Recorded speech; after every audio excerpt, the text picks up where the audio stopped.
नमस्कार व्यूअर्स, और आप सब लोग कैसे हैं। आशा करती हूँ आप सब लोग अच्छे होंगे, स्वस्थ होंगे और मेरा शिव पुराण का पाठ अवश्य देखते होंगे। तो आइए सबसे पहले हम जान लेते हैं कि कल तक हमने कहाँ तक जाना था।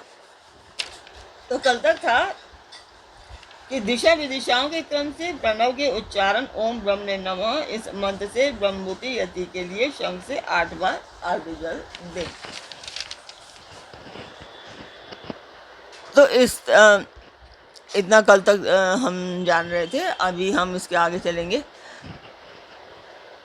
तो ये पाठ एक शुभ कार्य है, मंदिर के लिए है, और इसमें मैं आप सब लोगों का सहयोग चाहती हूँ कि आप सब लोग सहयोग करें, सब्सक्राइब करें, लाइक करें और शेयर करें, ताकि इस उद्देश्य को मैं पूर्ण कर पाऊँ। तो जिस मंदिर का मैं वर्णन कर रही हूँ उस मंदिर की मैं वीडियो डालती हूँ, आप लोग देखें और मुझे बताएं कि आपको शिव पुराण कैसा लग रहा है।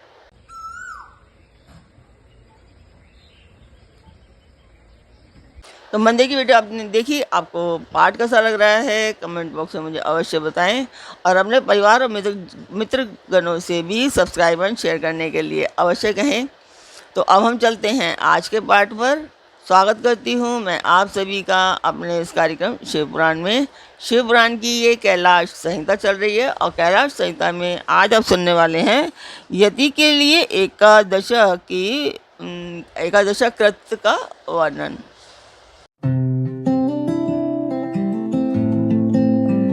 तो यहाँ पर भी स्कंद जी और वामदेव जी में ही बात हो रही है कि स्कंद जी कहते हैं कि वामदेव, यति का एकादशा प्राप्त होने पर जो विधि बताई गई है उसका मैं तुम्हारे स्नेहवश वर्णन करता हूँ।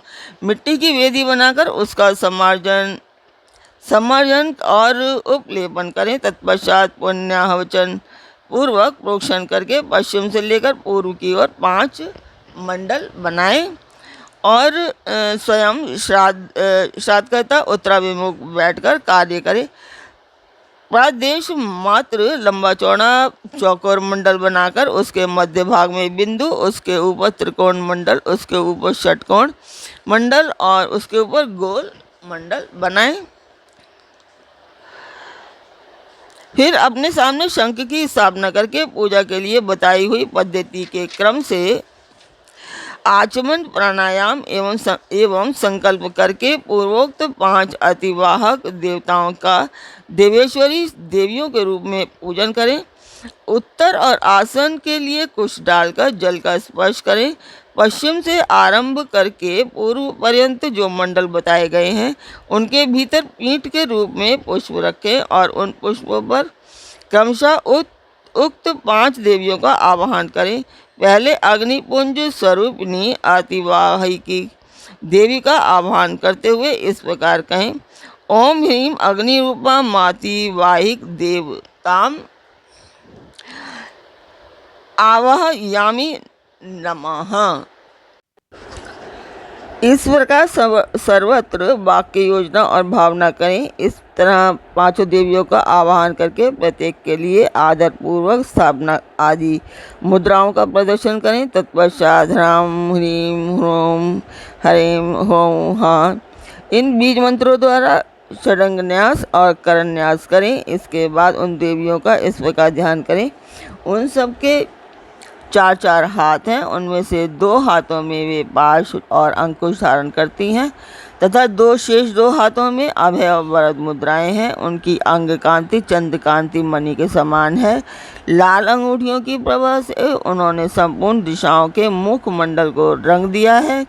वे लाल वस्त्र धारण करती हैं। उनके हाथ और पैर कमलों में समान शोभा पाते हैं। 3 नेत्रों से सुशोभित मुख रूपी पूर्ण चंद्रमा की छटा से वे मन को मोहे लेती हैं। माणिक के निर्मित मुकुटों से उद्भासित चंद्रलेखा उनके सीमांत को विभूषित कर रही है। कपोलों पर रत्नमय कुंडल झलमला रहे हैं। उनके उरोज पीन तथा उन्नत हैं। हार, केयूर, कड़े और करधनी की लड़ियों से विभूषित होने के कारण वे बड़ी मनोहारिणी जान पड़ती हैं।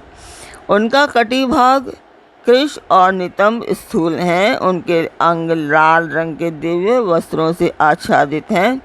चरणार बिंदों में माणिक के निर्मित पायदेवों की झनकार होती रहती है। पैरों की उंगलियों में बिच्छुओं की पंक्ति अत्यंत सुंदर एवं मनोहर है। यदि अनुग्रह मुद्दे के समान मूर्तिमान हो तो उससे क्या सिद्ध हो सकता है। इसलिए ये देवियाँ महेश्वर की भांति साक्ष्यात्मक मूर्ति वाले अनुग्रह से संपन्न हैं, अतः उनके अनुग्रह से सब कुछ सिद्ध हो सकता है। सब पर अनुग्रह करने वाले भगवान शिव ने ही उन 5 मूर्तियों को स्वीकार किया है, इसलिए वे दिव्य संपूर्ण कार्य करने में समर्थ तथा परम अनुग्रह में तत्पर हैं। इस प्रकार उन सब अनुग्रह परायण कल्याणमयी देवियों का ध्यान करके इनके लिए शंखस्थ जल के बिंदुओं द्वारा पैरों में पाद्य, हाथों में आचमनीय तथा मस्तक पर अर्घ्य देना चाहिए। तदनंतर शंख की जल की बूंदों से उनका स्नान कर्म संपन्न कराना चाहिए। स्नान के पश्चात दिव्य लाल रंग के वस्त्र और उत्तरीय अर्पित करें। बहुमूल्य मुकुट एवं आभूषण दें। इन वस्तुओं के अभाव में उनके द्वारा भावना करके इन्हें अर्पित करना चाहिए। तत्पश्चात सुगंधित चंदन, अत्यंत सुंदर अक्षत तथा उत्तम गंध से युक्त मनोहर पुष्प चढ़ाएं। अत्यंत सुगंधित धूप और घी की बत्ती से युक्त दीपक निवेदन करें। इन सब वस्तुओं को अर्पण करते समय आरंभ में ओम ह्रीम का उपयोग करके फिर समर्पयामि नमः बोलना चाहिए तथा ओम ह्रीम अग्नियादि रूपाभ्यः पंचदेवीभ्यः दीपम समर्पयामि नमः। इस तरह अन्य उपचारों को समर्पित करते समय वाक्य योजना कर लेनी चाहिए। तो आज के पाठ में आपने सुना कि यति के लिए एकादशा कृत्य का वर्णन, और उसमें आपने सुना कि देवी की सुंदरता के बारे में, और देवी कितनी सुंदर हैं, उनकी अंग कांति कितनी सुंदर है। तो आज का पाठ मैं यहीं पर पूर्ण करती हूँ। फिर कल मिलेंगे एक नए पाठ में, एक नई उमंग, एक नई तरंग के साथ। तब तक के लिए आज्ञा दीजिए। ओम नमः शिवाय। जय माता की।